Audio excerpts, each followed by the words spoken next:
Did you hear the gear shifts on Bobby Rahal's car? Just imagine now, these are a sequential shift transmission, much like a motorcycle, which I've hopefully told everybody all season. All they do is just pull back one notch, and then the gear shift never really moves in the car very much. Further update now. Let's go pit side, Jerry Jarrett. Well, Paul, we've had two teams confirm the fact that the problems for both Parker Johnstone and for Scott Pruitt were triggered by contact. Apparently, Eddie Cheever got into the front of Pruitt's car, and Pruitt in turn got a piece of Johnstone. That's why they both had problems. In the early, it was a result of contact. And that, of course, coming right on the start itself as they came screaming down this area here and began breaking down for this hard right-hander, one of the critical passing areas. They're strung out there. Jacques Villeneuve is still the leader, followed by Michael Andretti and Mauricio Gugelmin, then Brian Herta and Gilles de Ferran. Beautiful view down on this magnificent You can really course. see the different grooves right there, Paul, as they go through. Rahal is totally different groove than the other guys. That's interesting from the sky, from up high. So here in the early laps in the Miller Genuine Draft 200, Jacques Villeneuve is the leader, being chased by Michael. Back at the Miller Genuine Draft 200, here's the top of the field and the interval back from the leader of the race, Jacques Villeneuve. Though in the past couple of laps, Gilles de Ferran has been closing on Brian Herta. We'll track that for you. There is de Ferran, Herta just ahead. This is the battle on the course right now.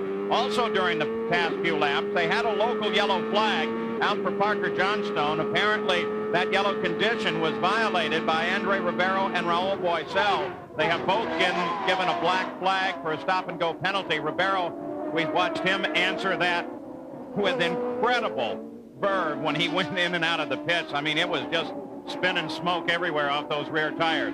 Here's the Honda Helicam looking down on this battle between de Ferran and Herta. Watch de Ferran in the yellow car there, out-braking Herta in the red car right in front of him. As they come into the turns, de Ferran picks up ground. Jack, is that what you see too? Well, Sam, one of the concerns for Chip Ganassi and his team after qualifying so well was the fact that they had what we quote mileaged out their last Series 1 Ford Cosworth power plant. It had to come out of the car. They're running with the Series 2 that is a little less reliable and untested. And that was of some concern to them. They wanted to back off just a bit. Now, de Ferran's crew was aware of it as well. And the radio communication so far, the team for Jim Hall has been radioing to de Ferran that Herta is just challenging you to pass him. Why don't you get on with the job at hand and get around Brian Herta? De Ferran, of course, had his best race of the year at Cleveland, 2 races back on another blisteringly hot day, a race he seemed destined to win. Here he makes another very deep braking maneuver and picks up a chunk on Herta. He's all over him in this section here. Jack, maybe you better go over and tell Jim Hall that sometimes it's not as easy for the driver as the car owner thinks it is. So continuing to track that battle between Gilles de Ferran and Brian Herta. They come down under the bridge, the lower section of the course, and then begin to climb the hill once again. Here's your running order at the conclusion of 8 laps, 83 laps of scheduled distance. Incredibly hot here today. And surely that will figure not only in the mechanical performance, but human performance before this day is over. Herta performing in front of many family members. He lives near here, and I think feels under great pressure. A young driver who really wants to renew his contract and get on with his future. He knows he needs a great ride today, and so far he's having it. He was on the outside of the front row. A brilliant performance for Herta, and his second front row start of the year. He was on the pole at Phoenix. These closing races for so many are show-off races, really, where they're not sure, they don't have a contract for next year, they're in negotiations, so they have to do the best possible job they can, sometimes take an extra risk or chance to try and show off enough that they can renew that contract or get a new one. And there's a kind of chemistry to it, Paul, too. I mean, if you seem to be in demand, I mean, if you have just one hot race, it can be a self-fulfilling prophecy. Other team managers and owners start coming by your trailer. So even though you might have had a deal wrapped up with your current owner, maybe now you can sign for more money. And remember, the monies involved here are incredible. More money might mean $250,000. One of the things I like, too, is auto racing across the board is performance-based. You get paid for winning. Not a big union here somewhere, not a bunch of million-dollar agents. These guys are out to earn their money on the racetrack. Also keep in mind another thing we look up on our screen says 72 laps to go. Now, a lot of these guys are going to be awfully tired. These drivers are not big, muscular guys like football players. They're in good shape. They are truly athletes. But some of them, because of the heat, the humidity, and this is a very demanding track, are going to be very tired. So as we get down to like the last 20 laps of this race, we're going to see what I call a lot of tired puppies. Bobby, over the past 10 years, we've seen a lot of devices, skull caps that were cooled and cool suits and that sort of thing to help the drivers on a day like this.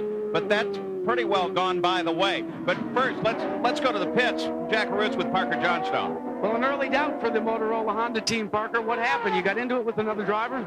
Well, no, not really. We had a little bit of a bunch up in front of us on the right side, and Scott Goodyear and I and Scott Pruitt got a good run down the left side, and we're all under braking. Looked like it was going to be nice and clean. And just as we started downshifting for turn 5, I got run into like the movie Speed. It was like the bus hit me from behind. Hit the car so hard it bent the left rear suspension, flatted the tires, spun me off into the barrier, and hurt the nose, which is too bad because I think after this morning's warm-up, we were looking forward to a race. I loved the heat.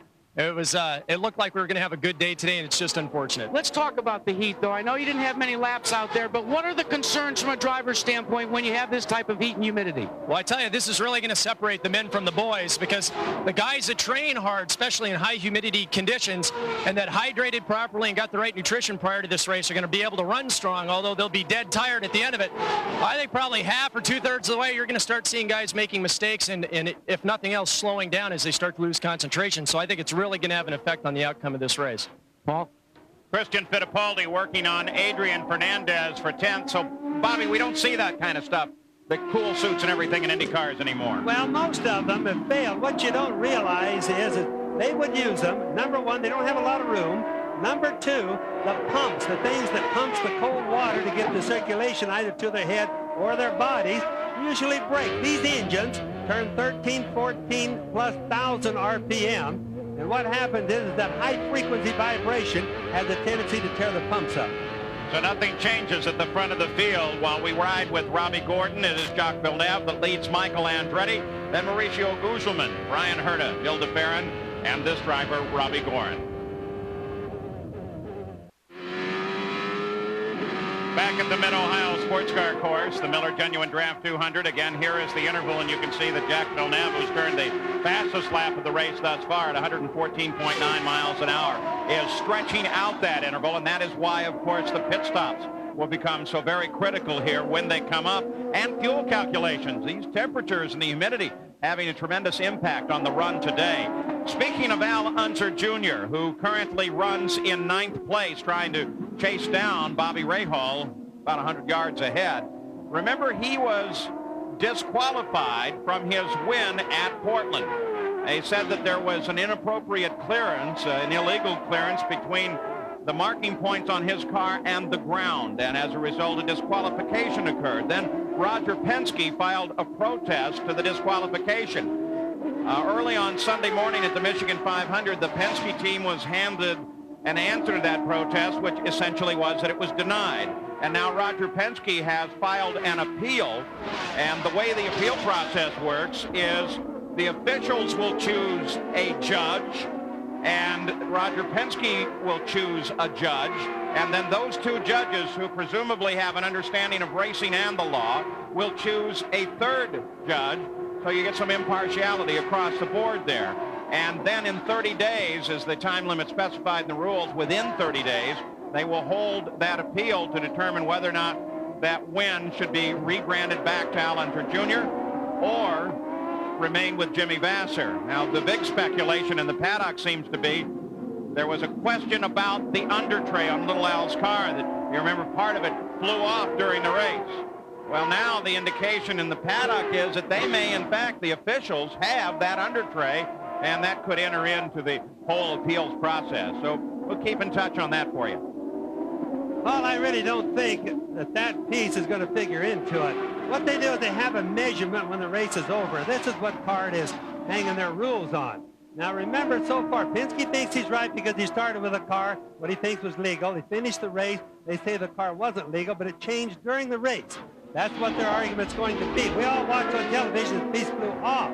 Now, one of the big factors about the whole thing is that so far the protest that Roger Penske has done was decided by the same people that penalized him. So therefore, he has to appeal it further to get a separate opinion, as you said. All right, let's move up to the front of the field. Michael Andretti has been running in second place, but the indications are he may have a problem, Gary. Paul, the crew is very concerned because the wicker bill or gurney flap, it's a little strip of metal at the top of the rear wing. Apparently the hinge on the joint is loose and the wicker is slowly working its way out of position. And the crew says they can see it sticking out maybe 3 or 4 inches. I don't know if you'll be able to see that or not. We're seeing it like 18 inches now. Is that right? It's really working out. And you wonder now, how is that going to impact the handling characteristics of the car? Because that's a critical piece that relates to aerodynamic downforce. Now you can see, Gary, I'll just tell the folks that you can see that piece sticking out the left side of the wing. You can also, when we get a good camera shot on it, you can see the little flap that's intended. You see a little black flap? That is up.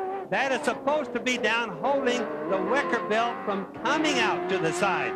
That's up. It's going to stay up. Now the wicker bill itself is bending right now because the air hitting it. Well, just imagine 180 miles an hour roughly air hitting that thing. It's bending it already.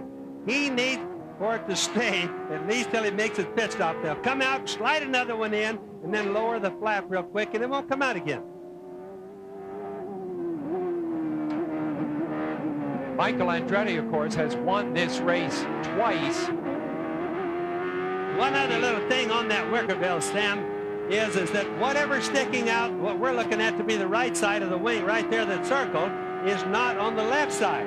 So that part of the wing that doesn't have it has probably about 30% less downforce than the side on our right where the circle is. That's really hurting his handling also. Let's go to Gary Gerould. Well, here's exactly what we're talking about. Here's a spare wicker bill. You can see just this little innocent-looking strip of metal that fits along in that slot on the top of the rear wing. That's what's in jeopardy right now. That's what they may have to replace or obviously clean up. It just came off, I understand. Yep, no more wicker bill there. What's that going to do to the downforce? Well, probably most of it is still in there, Paul.